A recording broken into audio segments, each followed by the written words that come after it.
আলাইকুম, আমি ফিরোজ। আমি আসছি ইস্ট ওয়েস্ট সিড কোম্পানি থেকে। আমাদের একটা মরিচের প্লট দেখতে, মরিচের জাতের নাম হচ্ছে রেড হট। আমরা আসছি সরজমিনে দেখতে। এখন হচ্ছে আপনারা চাষির মুখ থেকে শুনবেন এটা কেমন ফলন হয়েছে, ধরন কেমন, শতকে কত মন উঠছে, এর কি।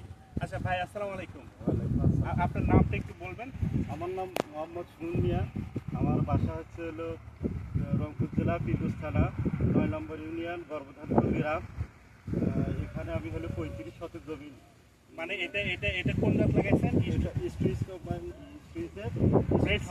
Red hot. আচ্ছা, এইখানে আপনি কত শতক জমি? এখানে ৩৫ শতক জমিতে লাগাই। 35 শতক জমিতে লাগাইছেন। 35 শতকে আপনি কয়বার উঠাইছেন? এখানে আমি দুইবার উঠাইছি। দুইবার উঠাইছেন। প্রথমবারে হচ্ছে যে আপনি কত মন উঠছে? প্রথমবার তুলছি 18 মন 20 কেজি তুলছি। 18 মন 20 কেজি। দ্বিতীয় হারভেস্টে দ্বিতীয়বার তুলছি 32 মন 10 কেজি। 32 মন 10 কেজি। টোটাল আপনার 50 মন উঠাইছেন। 50 মন উঠছে 35 শতকে দুইবারে। আচ্ছা, এই ফলটা আপনি কয় দিনে উঠাইছেন? 60 দিনে 70 দিনে উঠাইছেন? এটা 65 দিনে। 65 দিনে উঠাইছেন।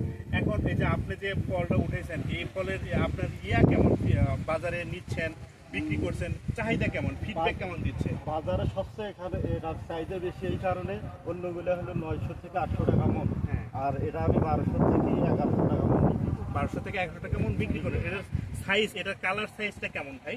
কালার সাইজটা হেভি সুন্দর, মানে কালসা সাইজ, কিন্তু কালসা সাইজ। হলো করে মানে সৌন্দর্য বেশি। সৌন্দর্য বেশি, হ্যাঁ, সৌন্দর্য বেশি। ধন্যবাদ আপনাকে আমাদের সাথে থাকার জন্য। আমাদের সাথে আরেক চাষি ভাই আসছে, পাশের জমি। ভাই, আপনি যে মরিচটা দেখলেন, ভাই আপনার নামটা? রফিকুল ইসলাম। আপনি তো এখানকার বাসিন্দা। আচ্ছা, আপনি যে জমিটা দেখলেন, কেমন ফলনটা কেমন?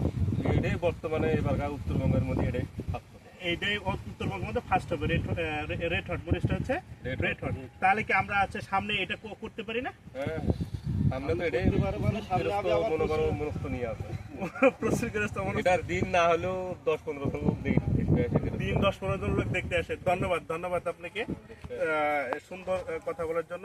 আমরা আসি, দেখেন আপনার ভাই একটু ঘুরে ঘুরে দেখেন তো। দেখেন এই যে মরিচের অভাব নাই, প্রত্যেকটা ডোকায় ডোকায় মরিচ।